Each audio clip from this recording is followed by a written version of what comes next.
Hear Christ the Lord.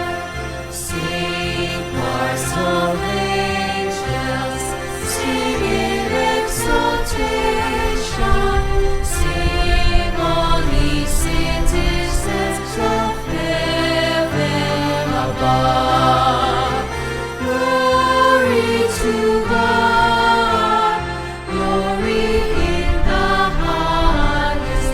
Oh, come let us adore Him.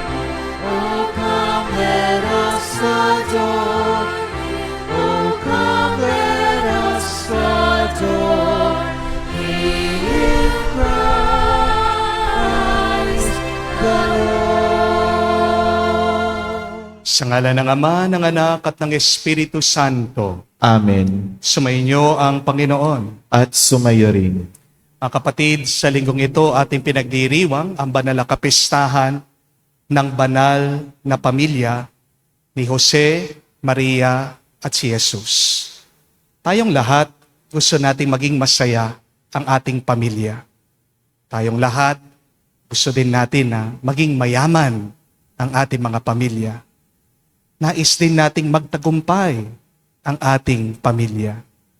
Pero kapatid, kung hindi banal ang iyong pamilya, walang kwenta ang pera, ang kalusugan, ang saya at ang tagumpay. Dahil ang kabanalan ay kabuuan ng ating pagkatao. When you are holy, you are whole. Without holiness, you are missing something. Because it is only God who can complete us. Kaya nga kapag wala ang Diyos sa ating mga pamilya, may kulang. At kapag may kulang sa ating pamilya ang Diyos, ang ating pamilya ay mawawasak at palaging magkakaroon ng problema. Sa mga pagkakataon na kung saan naghanap tayo ng tuwa, hindi sa Diyos. Sa mga pagkakataon na kung saan wala tayong ibang layunin o hindi ang magpakayaman. Sa mga pagkakataon na kung saan akala natin na tagumpay, kasikatan, karangalan lang ang kahulugan ng ating buhay. Ningin natin muli ang pagpapatawad ng Diyos para tayo'y muling makitang karapat dapat makatanggap sa mga banal na misteryo. Inaamin ko Sa makapangyarihang Diyos at sa inyo mga kapatid, na lubha akong nagkasala sa isip, sa salita, sa gawa, at sa aking pagkukulang. Kaya isinasamo ko sa mahal na Birheng Maria, sa lahat ng mga anghel at mga banal, at sa inyo mga kapatid, na ako'y ipanalangin sa Panginoong ating Diyos. kaawaan tayo na makapangyarihang Diyos. Patawarin tayo sa ating mga kasalanan. Patnubayan tayo sa buhay na walang hanggan. Amen.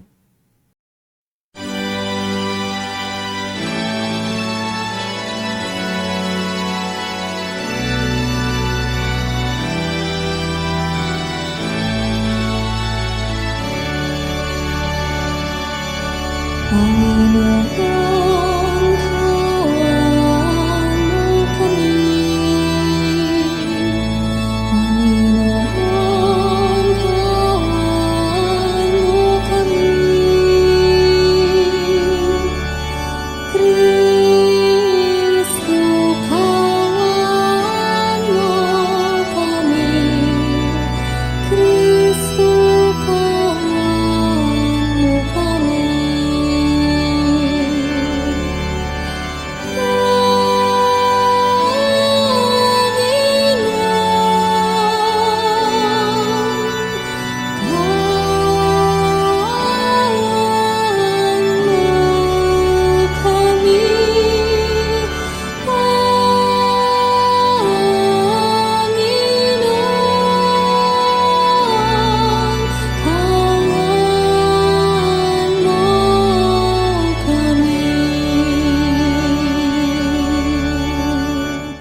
Gloria in excelsis Deo.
Manalangin tayo.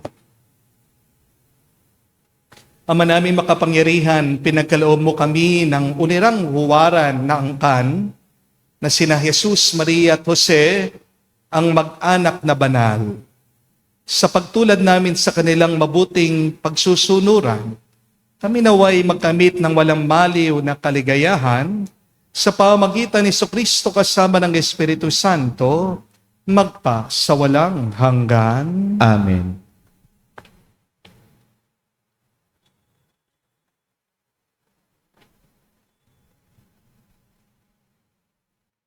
Pagbasa mula sa aklat ni Sirach. Ang mga ama ay binigyan ng Panginoon ng kapangyarihan sa mga anak, at iniutos niya na sundin ng mga anak ang kanilang ina. Ang gumagalang sa kanyang amay nagbabayad na sa kanyang kasalanan, at ang nagpaparangal sa kanyang inay parang nag-iimpok ng kayamanan. Ang gumagalang sa kanyang amay paliligayahin naman ng kaniyang mga anak, at ang mga panalangin niya ay agad diringgin ng Panginoon. Ang nagpaparangal sa kanyang ama at nagdudulot ng kaaliwan sa kanyang ina ay tumatalima sa Panginoon. Pahahabain ng Diyos ang kanyang buhay. Anak, palingain mo ang iyong ama pag siya'y matanda na, at huwag mo siyang dudulutan ng sama ng loob habang nabubuhay. Pagpaumanihin mo siya kapag nanlalabo na ang kanyang isip. Huwag mo siyang lalapastanganin ngayong nasa kasibulan ka ng iyong lakas. Ang paglingap mo sa iyong ama ay di makakalimutan ng Panginoon. Iyan ay magiging kabayaran sa iyong mga kasalanan. Ang salita ng Diyos. Salamat sa Diyos. Mapalad ang sumusunod na taong may takot sa Diyos. Mapalad ang sumusunod na taong may takot sa Diyos.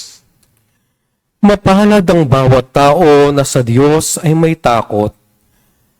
Ang maalab na adhikay sumusunod sa kanyang utos. Hindi siya magkukulang sa anumang kailangan.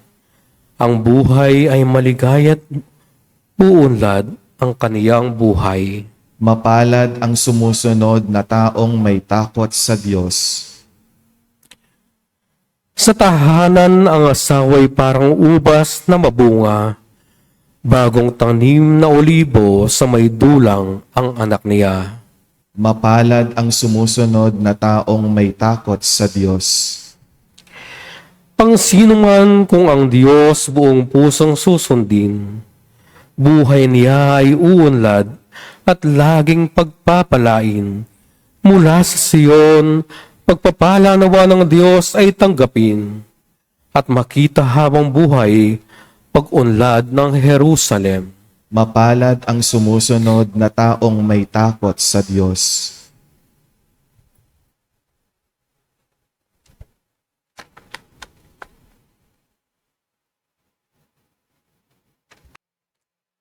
Pagbasa mula sa sulat ni Apostol Santiago. Kaya nga't magtiyaga kayo, mga kapatid, hanggang sa pagdating ng Panginoon. Tingnan ninyo ang magsasaka. Buong tiyaga niyang hinihintay ang mahalagang bunga ng kanyang bukirin at ang pagpatak ng una at huling ulan. Dapat din kayong magtiyaga. Tibayan ninyo ang inyong loob sapagkat nalalapit na ang pagdating ng Panginoon. Huwag kayong maghinanakitan, mga kapatid, upang hindi kayo hatulan ng Diyos sapagkat malapit nang dumating ang hukom. Mga kapatid, tularan ninyo ang mga propetang nagsalita sa ngalan ng Panginoon. Buong tiyaga silang nagtiis ng kahirapan. Ang salita ng Diyos. Salamat sa Diyos.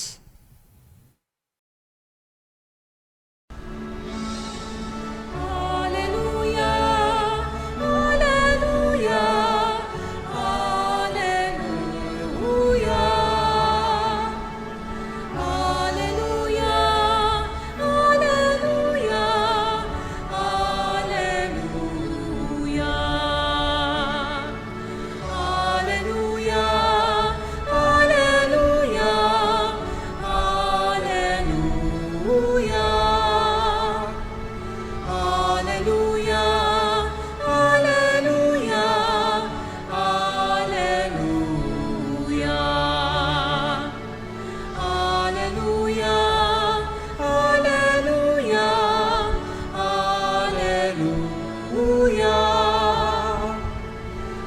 alleluia. Alleluia, alleluia, alleluia. Kapayapaan ni Kristo at salita niyang totoo naway manahan sa inyo Sumainyo ang Panginoon. at sumayo rin. Ang mabuting balita ng Panginoon ayon kay San Mateo. Papuri sa iyo, Panginoon. Pagkaalis ng mga pantas, nagpakita kay Jose sa panaginip ang isang anghel ng Panginoon. Sinabi sa kanya, magbangon ka, dalhin mo agad sa Ehipto ang mag-ina. At huwag kayong aalis doon hanggat hindi ko sinasabi sa inyo. Sapagkat hahanapin ni Herodes ang sanggol upang patayin. Kaya dali-dali bumangon si Jose at ng gabing yon, dinala sa Ehipto ang mag-ina. Doon sila tumira hanggang sa mamatay si Herodes. Nangyari ito upang matupad ang sinabi ng Panginoon sa pamagitan ng propeta. Tinawag ko ang aking anak mula sa Ehipto. Pagkamatay ni Herodes, isang anghel ng Panginoon na nagpakita sa panaginip kay Jose sa Ehipto. Magbangon ka, sabi sa kanya. iuwi mo sa Israel ang mag-ina, sapagkat patay na ang nagtangka sa buhay ng bata. Nagbangon siya at inuwi nga sa Israel ang mag-ina. Ngunit nang mabalitaan niyang si Arkelao ang nagahari sa Judea, kahalili ng kanyang amang si Herodes, siya'y natakot na pumunta roon. Muli siyang sinabihan sa panaginip, kaya nagtungo siya sa Galilea. Sa Nazareth sila'y nanirahan upang matupad ang sinabi ng mga propeta. Siya'y tatawaging Nazareno. Mga kapatid, ang mabuting balita ng ating Panginoon. Pinupuri ka namin, Panginoong Heso Kristo. Magandang araw po sa inyong lahat. Magandang araw po, Father. Merry Christmas po sa inyong lahat. Pakigreet nyo naman po mga katabi nyo, Merry Christmas! Kala nyo po, tapos ng Pasko, no? Nag-uumpisa pa lang. Kaya yung mga iba, pakibalik nyo po yung Christmas tree nyo. May taong ganyan di po ba? Kala nila, tapos ng Pasko, basta't December 26. Hindi po. Ang umpisa ng Pasko, December 25, hanggang po sa kapistahan ng pagbibinyag ng Panginoon. Kaya, huwag niyo muna pong aalisin yung mga Christmas decors nyo. At mas mahalaga, pwede pa rin magbigay ng regalo at aginaldo. Amen? Open na open po ako. Sa inyo pong lahat, maraming salamat po. Alam niyo po, ang kapistahan ng banal na mag-anak o pamilya ay nakapaloob sa panahon ng Pasko. Dahil walang Pasko, walang pagsilang ng Panginoon kung wala ang pamilya. Pinili ng Diyos na isilang sa isang pamilya. Hindi po pinili ng Diyos isilang sa isang kumpanya. Hindi pinili ng Diyos isilang sa isang eskwela. Pinili ng Diyos maging tao sa pamamagitan ng isang pamilya. Kaya sana po, pahalagan nyo naman, mahalin nyo ang inyong pamilya. Amen? Dahil saan buhay na buhay ang Diyos, nag-uumpisa sa ating mga pamilya. Amen? May napakaganda pong kwento tungkol po sa isang binata. Lumaki po sa isang simpleng tahanan. Hindi po mayaman yung kanyang mga magulang. Ngunit mahigpit po sila pagdating po sa pagpapalaki dito sa bata. Araw-araw po, pinagsasabihan siya ng kanyang mga magulang. Yung kanyang tatay, palagi siyang pinangangaralan. Isara mo ang pintuan, patayin mo yung ilaw kung hindi mo ginagamit ang banyo. Pulutin mo ang basura kahit na hindi ka nagkalat. Dagdag pa po ng kanyang ina, ibalik mo yung mga bagay pagkatapos mong gamitin. Galangin mo yung ibang tao at matuto ka palaging magsabi ng thank you, salamat. Minsan po, hindi naiiwasan itong bata, siya'y magalit at mairita. Kasi araw-araw na lang, oras-oras, minuto, pinapaalalahanan ng kanyang mga magulang. Nagsasawa po yung bata sa mga reminder ng kanyang mga magulang. Para po sa kanya, napakaliliit na bagay lang naman nito. Tsaka alam na niya Hindi po niya maintindihan kung bakit napakahalaga ng mga turong ito para sa kanyang mga magulang. Pero dahil mahal po niya ang kanyang mga magulang, sinusunod niya yung habilin nila. Pagkalipas po ng ilang taon, nakapagtapos po itong lalaki at siya po ay nag-apply sa isang kumpanya. Marami daw pong aplikante. Lahat sila matalino, lahat sila kwalipikado. At pinaghintay daw po itong mga applicants sa isang silid.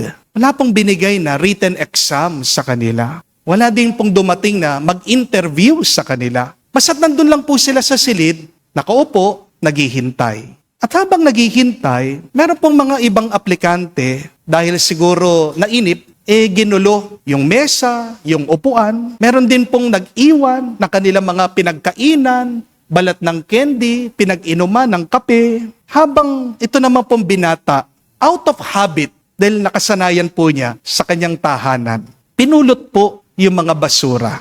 Dahan-dahan, sinara yung pintuan, tinulak pabalik yung mga upuan doon sa lugar. Nung nag-CR po yung bata, pinatay niya yung ilaw.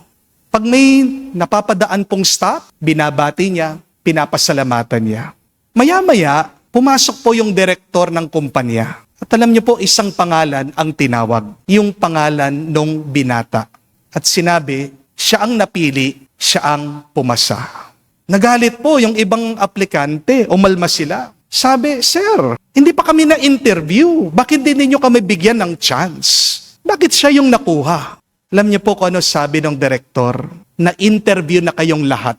Dahil habang naghihintay kayo, tignan niyo yung camera, yung CCTV. Pinag-aaralan namin kayo, pinagmamasdan namin kayo.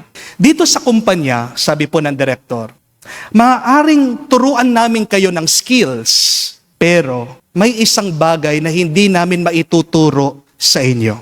Ang inyong mabuting pag-uugali, ang inyong karakter. At pagkatapos po, humarap ang direktor dun sa binata, sabi niya, alam mo, mabuti yung mga magulang na nagpalaki sa'yo. Yung mga habit na tinuro nila sa'yo, yan ang nagbigay sa'yo ng tagumpay mo ngayon. Kaya umuwi ka at pasalamatan sila. Tuwang-tuwa po itong binata. Umuwi siya, niyakap po niya ang kanyang mga magulang. At ngayon, nauunawaan na po niya yung dahilan. Bakit ganun yung mga turo nila sa kanya? Mga kapatid, hindi po sa paaralan nag-uumpisa ang tagumpay natin sa buhay. Hindi rin po sa opisina. Pero tandaan niyo po, nag-uumpisa ang ating tagumpay sa disiplina, sa paggalang, sa pananagutan, at sa mga maliliit na gawain natin araw-araw. At ganito din po pagdating sa kabanalan. Tandaan niyo po, ang kabanalan ay hindi po nagsisimula sa simbahan. Ang kabanalan hindi rin nagsisimula sa retreat, sa prayer rally, sa pilgrimage. Ang unang paaralan ng kabanalan ay hindi po sa monasteryo, hindi po sa seminaryo, hindi rin po sa kumbento, kung hindi sa ating mga pamilya. Amen? Ang sabi nga po ni Don Bosco, napakaganda. Ang pamilya ay ang unang eskwela kung saan matututunan mong magmahal sa iyong mga kapwa. At kapag tayo ay nagmahal, buhay ang Diyos. Dahil ang Diyos ay pagmamahal. Amen? Kaya nga po, balikan nyo yung utos dito sa libro ni Sirach. Napakaganda. Galangin mo ang iyong ama at ina. Ito pong utos na ito ay ang utos na may kalakip na pangako. This is the only law that has its own promise. At ano po ang pangako ng Diyos? Pag ginalang mo daw ang iyong ina, para daw ikaw ay nag-iipon ng kayamanan. Kaya, tingnan niyo pong buhay niyo, ha? Baka naman kaya ikaw hirap na hirap, marami kang utang, baka hindi mo ginagalang ang iyong nanay. Di po ba? Baka sinasagot mo siya. Baka may tinatago kang sakit ng loob sa kanya. Di po ba? At ang sabi pa dito sa libro ni Sirach, napakaganda. Kapag daw ginagalang mo naman ang iyong ama, lahat ng iyong panalangin ay pakikinggan at sasagutin ng Diyos. Ayan. Bakit kaya ang tagal mo nang nagdarasal, hindi sinasagot ng Diyos? Marahil isang dahilan yan. Baka hindi ka gumagalang at rumirespeto sa iyong ama. At ang sabi pa, ang tao na gumagalang at nagmamahal sa kanyang ama at ina, sa kanyang mga magulang, hahaba ang kanyang buhay, magiging maayos ang kanyang kalagayan. Kaya kayo pong mga may sakit, umpisahan niyo po. Kung gusto niyong gumaling, patawarin niyo ang inyong mga magulang. Makipag-ayos kayo sa inyong mga ama at ina. Kung wala na sila, ipagdasal niyo ang kaluluwa nila. Amen? Sapagkat natututunan po ng bata, makinig, rumispeto, sumunod, ang magsabi ng salamat po, natututunan ang sakripisyo, nag-uumpisa sa pamilya.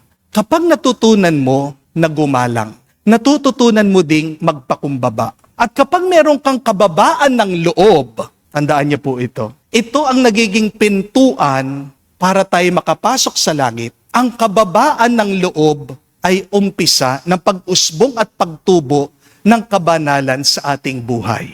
Without humility, you can never be holy. Amen? And humility starts in our family. Minsan meron pong lumapit sa akin, kumausap, isang binata. Sabi niya, naiinis daw po siya sa kanyang mga magulang. Kasi lahat na lang daw po, kinokontrol siya, pinagsasabihan siya. Parang nawawala na siya ng laya.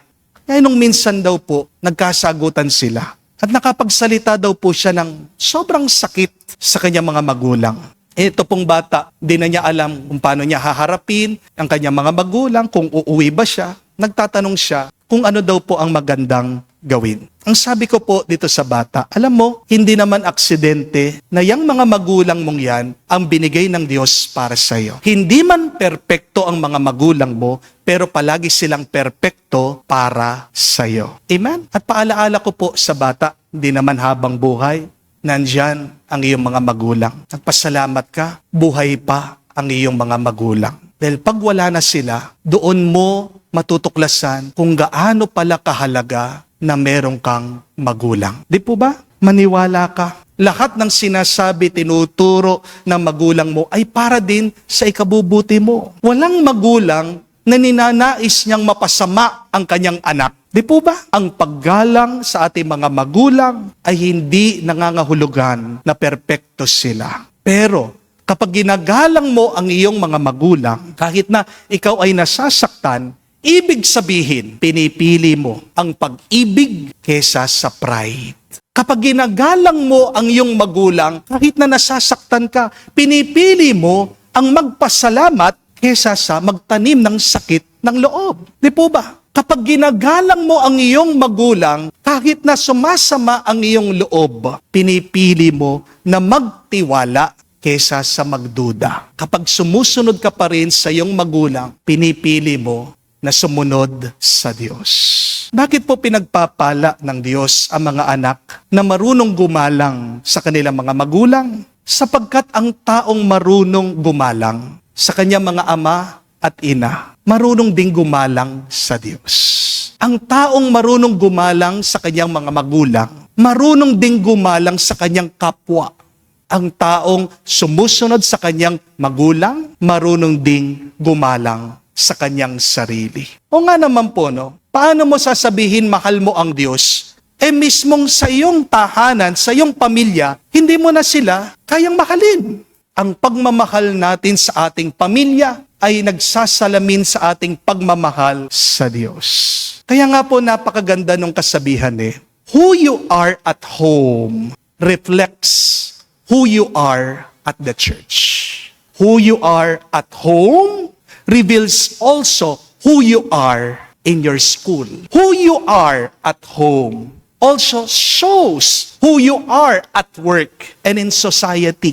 Hindi mo naman may paghihiwalay yung kung sino ka sa bahay at kung sino ka sa labas. Di po ba? Kung ikaw ay magagalitin sa loob ng inyong pamilya, tahanan, magagalitin ka din sa labas. Hindi mo maitatago yan. Lalabas at lalabas yan. Ang kasabihan nga, mangangawit ka din. Di po ba? Kung tamad ka sa loob ng tahanan, kasama ng iyong pamilya, tamad ka din sa trabaho. Di po ba? Kung makasarili ka sa loob ng iyong tahanan, kasama ng pamilya mo, ganun din makasarili ka din. Kahit sino pang kasama mo, kaibigan mo man yan, kabarkada mo man yan, katrabaho mo man yan, nagseserve ka man sa simbahan, you cannot separate who you are with your family in who you are in society. Kung sino ka sa pamilya mo, ganun ka din sa labas ng iyong mga tahanan kahit na wala ang iyong mga pamilya. Amen? Ang kabanalan po ay hindi natututunan sa panalangin lang. Kung hindi unang-una ang kabanalan ay natututunan at tumutubo, lumalaki sa loob ng relasyon. For holiness to grow, it needs relationships. Bago po tayo lumuhod sa harapan ng Diyos, sana matuto muna tayong yumuko sa mga taong nagpalaki sa atin. Amen? Bago natin sabihin ang Ama namin, bago man tayo matutong sumagot sa loob ng misa, sana matuto ka din na magpasalamat sa iyong mga magulang. Amen? Dahil ang pinakamagandang dasal ay hindi lang po yung mga dasal sa loob ng simbahan. Ang pinakamagandang dasal minsan ay yung pagsasabi mo ng mga mabubuting salita sa iyong pamilya at sa iyong mga magulang.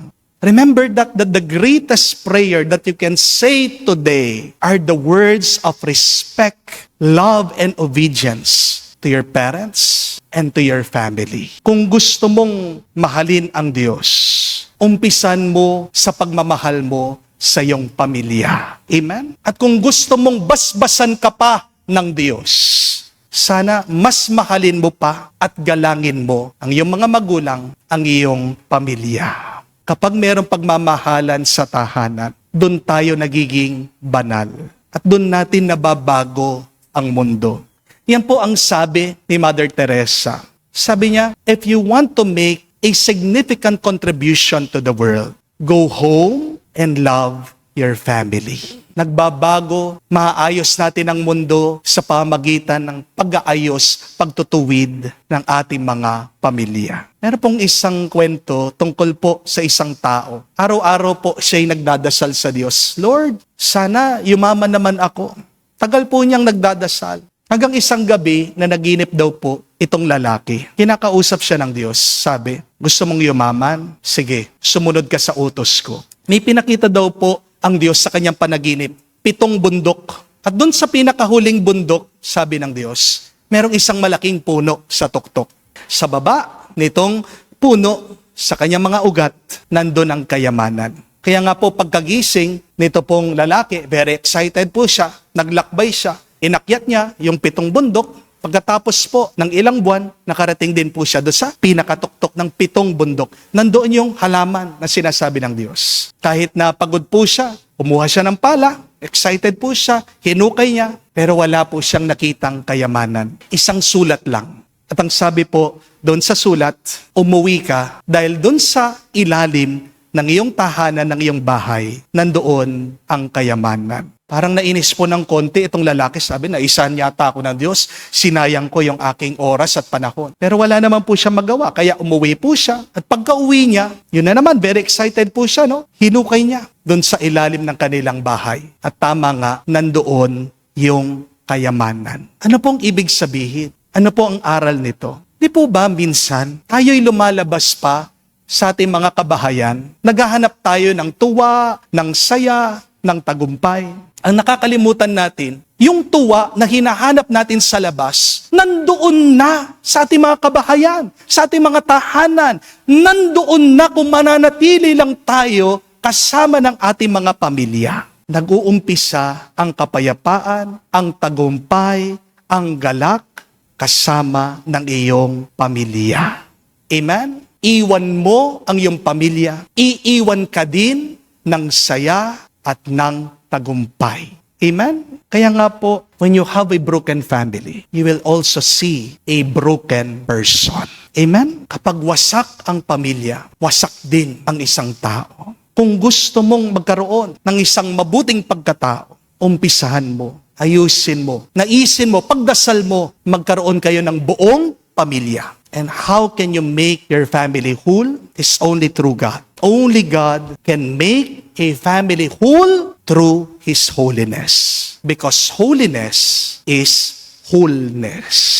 Amen? Sana po gayahin din natin si San Jose sa Ebanghelyo. Saint Joseph protected his family from danger. Ang kabanalan po ay pagtatanggol sa pamilya sa lahat na nakakasira dito. Ang kabanalan po ay pagliligtas sa pamilya sa nakakasama dito. Because when you protect your family, you protect your peace. When you protect your family, you protect your happiness. When you protect your family, you grow in holiness. Magdasal po tayo sa banal na misang ito, naway paturo tayo, magpagabay tayo sa banal na pamilya.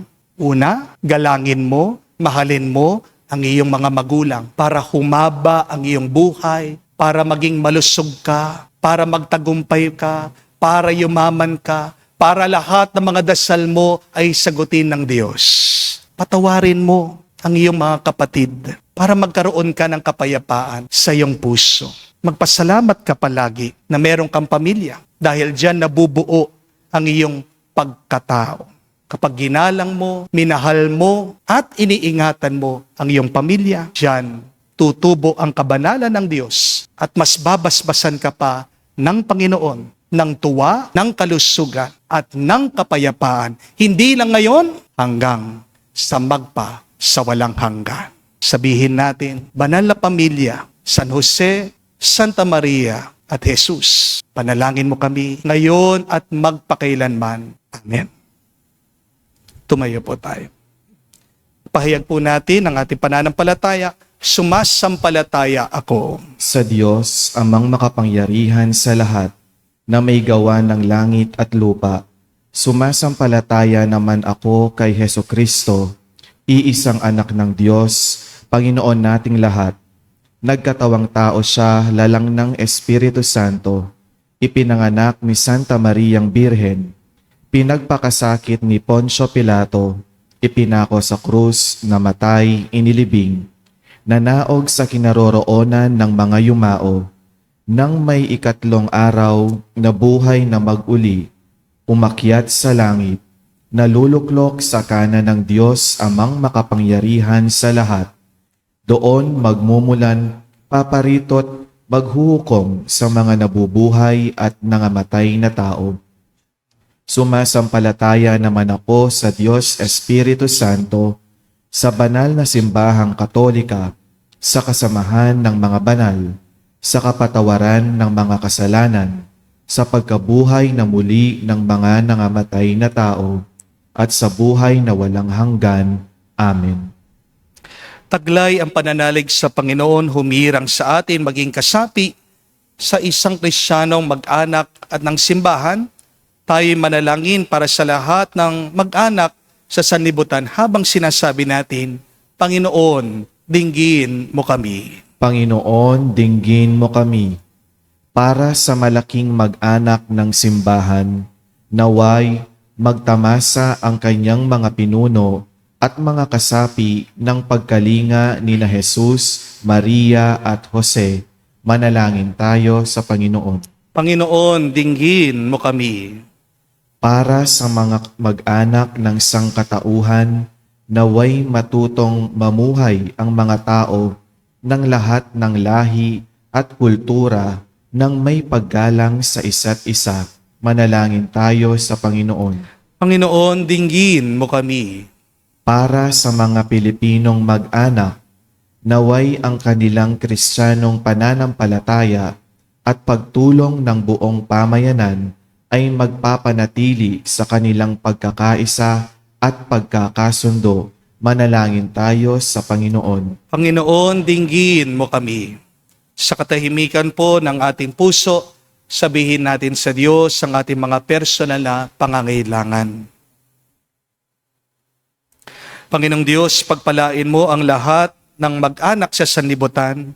Tulutan mong mapalapit sa iyo at sa isa't isa ang lahat ng kasapi ng bawat mag-anak at ingatan mo sila sa iyong kapayapaan at pagmamahal sa pamagitan ni Kristo, aming Panginoon. Amen.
Manalangin kayo mga kapatid, para ng ating mga paghahain ay kalugdan ng Diyos amang makapangyarihan. Tanggapin nawa ng Panginoon itong paghahain sa iyong mga kamay, sa kapurihan niya at karangalan, sa ating kapakinabangan, at sa buong sambayanan niyang banal.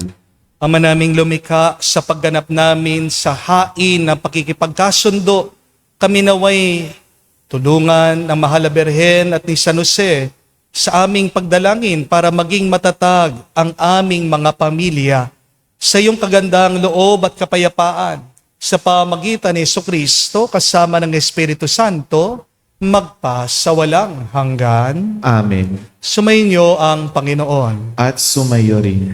Itaas sa Diyos sa inyong mga puso at diwa. Itinaas na namin sa Panginoon. Pasalamatan natin ang Panginoong ating Diyos. Marapat na siya ay pasalamatan. Ama namin makapangyarihan, tunay nga marapat ang aming pasalamatan sa pamagitan ni Jesucristo na aming Panginoon. Ang anak mong di na naiiba sa amin ay siyang pumawi sa dilim. Kaya ngayon ikaw ang aming nababanaagan.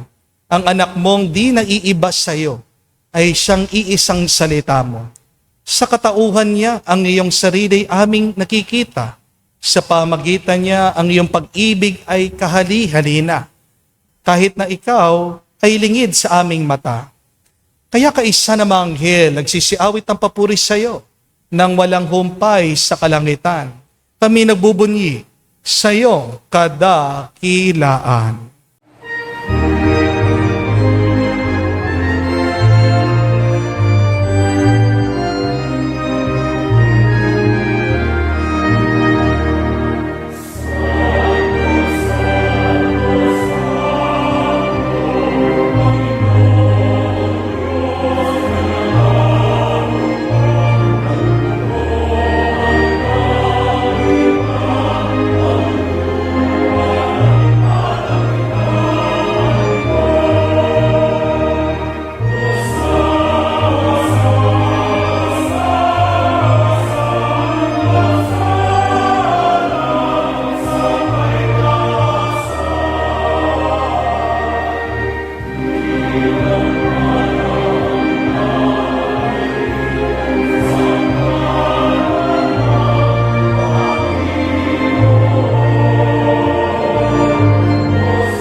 Ama naming banal, ikaw ang bukal ng tanang kabanalan.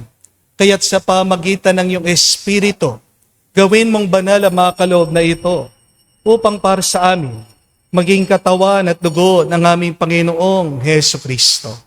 Bago niya pinagtiis ang kusang loob na maging handog, hinawakan niyang tinapay, pinasalamatan kanya, pinaghati-hati niya iyon, inabot sa kanya mga alagad at sinabi, tanggapin ninyong lahat ito at kanin.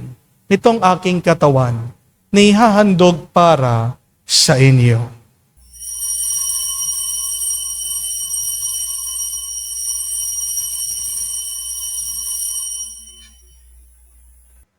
Gayon din naman na matapos ang hapunan, hinawakan niyang kalis. Muli kanyang pinasalamatan. Nabot niyang kalis sa kanyang malagad at sinabi, tanggapin ninyong lahat ito at inumin. Ito ang kalis ng aking dugo, ng bago at walang hanggan tipan. Ang aking dugo na ibubuhos para sa inyo at para sa lahat, sa pagpapatawad ng mga kasalanan. Gawin ninyo ito sa pag-alaala sa akin.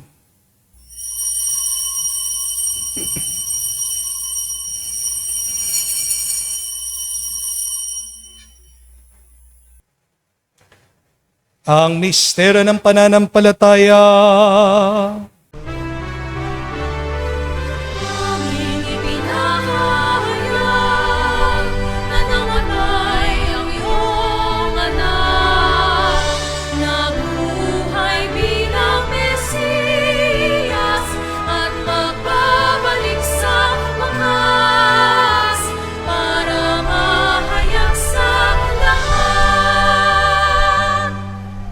Ama, ginagawa namin ngayon ang pag-alaala sa pagkamatay muling pagkabuhay ng iyong anak.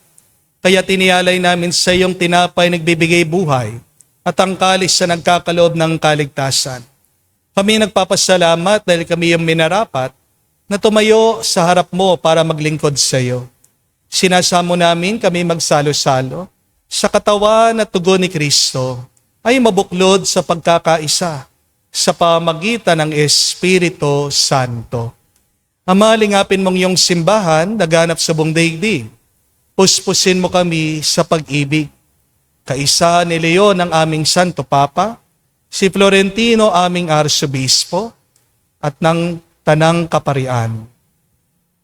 Alalahanin mo rin ang aming mga kapatid na nahimlay may pag-asang sila'y muling mabubuhay. Gayon din lahat ng mga pumanaw. Kawan mo't sila't patuloyin sa iyong kaliwanagan. Kawan mo't pagindapating kaming lahat, makasalo sa iyong buhay na walang wakas. Kaisa na mahal na Birhen Maria, Ina ng Diyos. Kaisa ni San Jose, ang kanyang maluwalhating esposo. Kaisa ng mga apostol, lahat ng mga banal, na namuhay dito sa daigdig, nakalugod-lugod sa iyo. May pagdiwang nawa namin ang pagpupuri sa ikararangal mo, sa pamagitan ng iyong anak, aming Panginoong Hesukristo. Sa pamamagitan ni Kristo, kasama niya at sa Kaniya, lahat ng parangal at papuri ay sa iyo, Diyos Ama, makapangyarihan, kasama ng Espiritu Santo, magpasawalang hanggan. Amen. Amen. Amen. Amen.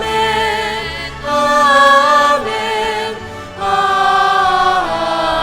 Amen. Sa nakagaling na utos sa turo ni Jesus sa Panginoon natin na Diyos, ipahayag natin ang lakas, loob.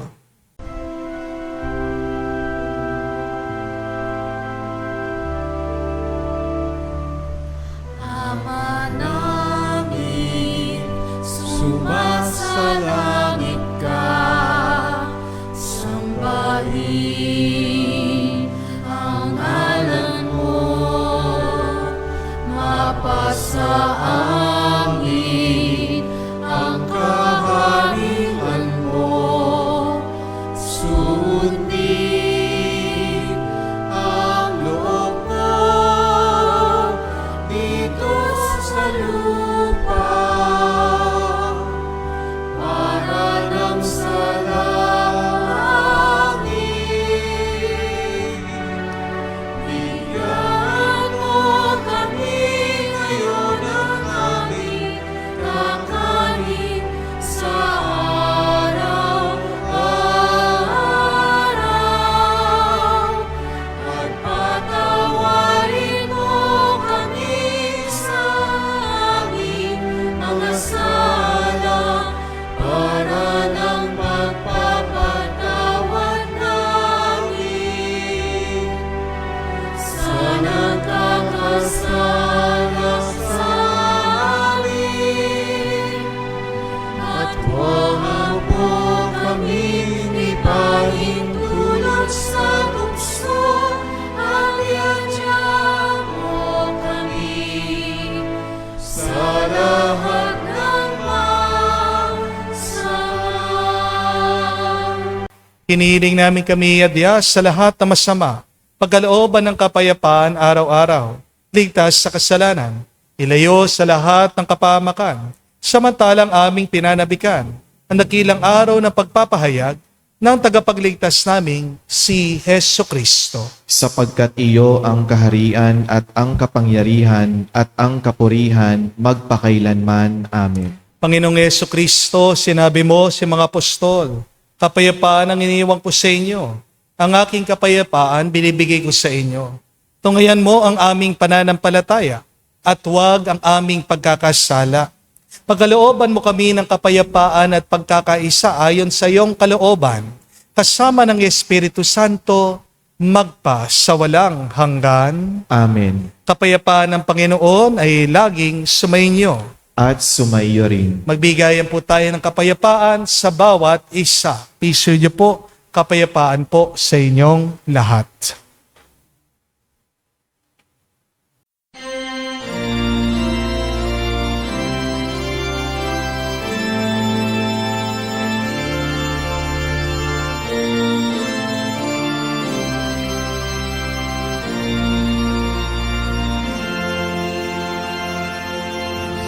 Kordero ng Diyos na nagalis ng mga kasalanan ng sanlibutan, maawa ka sa amin, maawa ka sa amin. Kordero ng Diyos na nagalis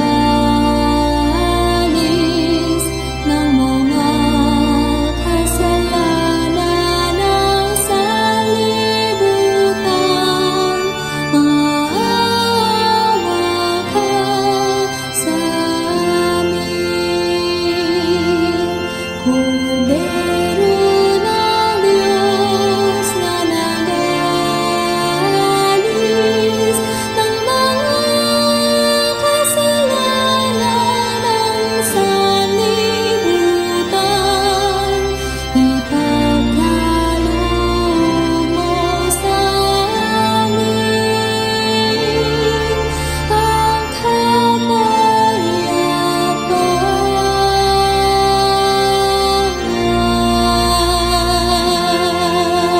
kapayapaan.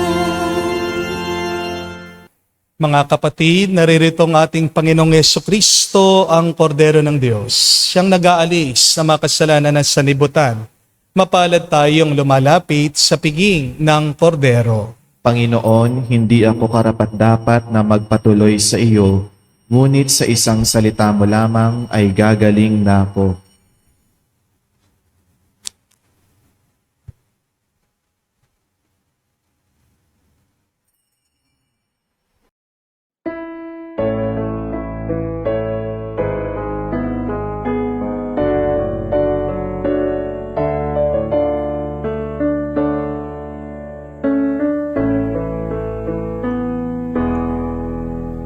Noon sa bayan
Inaanyayahan ko po kayong lumuhod para dasalin natin ang panalangin para sa mga may sakit. Panginoong Yesus, lumalapit po kami sa iyo ngayon upang idulog ang kagalingan ng mga may sakit. Haplopsin niyo po sila at pagkalooban ng panibagong lakas upang sila ay muling makapaglingkod sa iyo. Patawarin niyo po sana sila sa kanilang mga kasalanan at pagkalooban din ng kagalingang pangkaluluwa. Sa katahimikan po ng ating puso, banggitin natin ang pangalan ng mga kapatid nating may sakit sa Diyos. Pagdasal natin ang mabilis nilang kagalingan. Hinihiling namin ito sa ngalan ni Kristo, aming Panginoon. Amen. Panalangin para sa mga OFW. Ama, pinapanalangin namin sa iyo ang natatanging kahilingan ng lahat ng mga nagtatrabaho sa ibang bansa. Tulungan mo sila bawat sandali ng kanilang buhay habang nasa ibang bansa. Palakasin mo sila kapag pinanghihinaan sila ng kalooban. Pagalingin mo sila tuwing nagkakasakit. Aliwin mo sila kapag nalulungkot sila. Ilayo mo sila sa namang masama at kapahamakan upang magpatuloy sila lagi sa kanilang buhay. Mapahalagan nawa ng kanilang mga pamilya ang bawat sakripisyo nila sa ibang bansa upang wag masayang ang kanilang pagpapagal. Kaawaan at pagkalooban mo ng biyaya ang lahat ng mga OFW dahil sa iyo lamang aasa at wala nang iba pa. Ang lahat ng ito ay aming sama-samang panalangin sa ngalan ni Jesus. Amen. Banal na muka ni Jesus, kaawaan mo kami. Tumayo po tayo. Manalangin tayo. Ama naming mapagmahal, kami yung pinapakinabangan sa piging na banal, ay gawin mong makapamuhay gaya ng banal na mag-anak. Matapos naming pangatawanan ang aming mga pananagutan sa lupang ibabaw, kami naway makasalo sa kanilang kasiyahan sa kalangitan sa pamagitan ni Jesucristo kasama ng Espiritu Santo, magpa sa walang hanggan.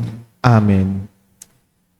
May dalawang dahilan po bakit ang ating Panginoong Jesucristo ay sinilang sa isang pamilya. Una, hindi ka magiging banal kung wala kang relasyon o ugnayan sa ibang tao. Holiness starts with our relationships. You cannot be holy without a family. Amen? But secondly, ang ating Panginoon sinilang sa isang pamilya, pinapahiwatig na hindi rin magiging banal ang pamilya kung wala ang Diyos. You can strive to be rich, to be healthy, to be happy, but without God, that richness, that health, that happiness will just be temporary. Nagtatagal ang kalusugan, ang tagumpay, ang kapayapaan sa pamilya kung nananatili lang ang Diyos. Sa pamamagitan lang ng Diyos, doon nagiging banal ang pamilya. Dahil ang Diyos ang nagbubuo sa pamilya. At ang kabanalan ay kabuuan. No parents are perfect. And yet, we must believe that a parent's love for their children is always perfect. You don't need to be perfect to respect your parents. Even in your sins, even in your misgivings, even in your mistakes, keep on respecting and loving your parents. Dahil ang paggalang sa mga magulang, sa mga nakakatanda, ay ang utos ng Diyos na may kalakip na pangako at pagpapala. No, ang sabi sa libro ng Sira, kapag ginalang mo, sinundan mo ang iyong nanay, ikaw ay nag-iipon ng kayamanan. Kapag ginalang mo, minahal mo ang iyong ama, pumahaba ang iyong buhay, anuman ang iyong ipagdasal sa Diyos, ito'y maririnig niya at sasagutin kanya. If you want to have a more blessed life, start by loving and respecting your family. Amen? Bago mo mahalin yung mga barkada mo, mga kaibigan mo, yung mga katrabaho mo, unahin mong mahalin, unahin mong samahan, galangin, respetuhin, patawarin ang iyong pamilya. Minsan, sobra-sobra yung pakikisama natin sa ibang tao. Di po ba? Buti pa yung mga hindi mo kakilala, ang bait-bait mo. Kaya nga pag uwi mo, pagod ka na. Kinakausap ka lang, pinagbibisitan mo yung mga kasabahay mo, mga kasama mo sa bahay. Di po ba? Please, before you love other people, love your family. You will become more blessed. You will become more holy. Kaya nga po, ang aking assignment sa inyong araw ay regaluhan nyo naman ang inyong mga magulang. No? Binigyan nyo na po ba ng regalo? Alam yung gustong regalo ng mga yan? Simple lang. Pera. Oh. Ayan, no? Binulong na nga sa akin, Father, sabi mo, bigyan ako pera. Ha? It's not about being materialistic. But money represents our love. Money represents energy. Kaya binibigyan mo ng pera yung tao kasi gusto mo sa pamagitan ng perang yon, gastusin niya dun sa bagay na magpapalakas sa kanya. Do you understand? Naunawaan niyo po? No? Kung kaya niyo ding magbigay ng pera, why not give money to your parents? Sila na po, bayaan niyo. Kung ano yung magpapasaya sa kanila. Kasi minsan, binibigyan nyo ng regalo, hindi naman nila gusto. Hayaan nyo sila, gumamit dun sa pera, bilhin nila yung gusto nila, makakapagpasaya sa kanila. Amen? Kung wala na po ang inyong mga magulang, then visit them at the cemetery. Pray for them. Kung kayo po ay malayo sa kanila, magpadala kayo ng inyong gift, ng iyong aginaldo sa kanila. Dahil yung blessing nyo sa kanila, babalik din sa inyo yan. Siksik, liglig, umaapaw. Holiness starts in the family. Be blessed by first blessing your family. Sumayin niyo ang Panginoon. At sumayo rin. At kayo basbasan ng Diyos, makapangyarihan sa lahat. Sa ngalan ng Ama, ng Anak, ng Espiritu Santo. Amen. Ang ating misa ay natapos na. Humayo kayo sa kapayapaan ni Kristo. Salamat sa Diyos.